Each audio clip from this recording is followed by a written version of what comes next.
Japanese pumpkin, di ba? Bilog-bilog, maganda. Masarap yan, guys. Parang malagkit siya. Ayan.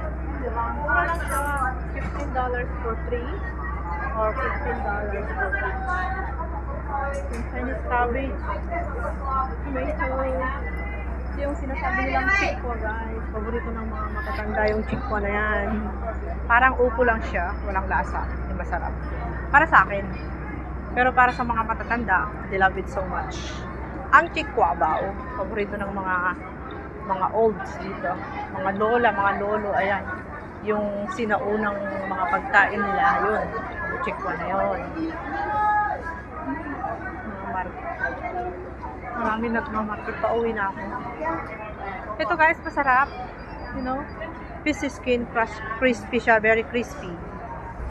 Yan yung kanilang pinakamasarap na fish skin.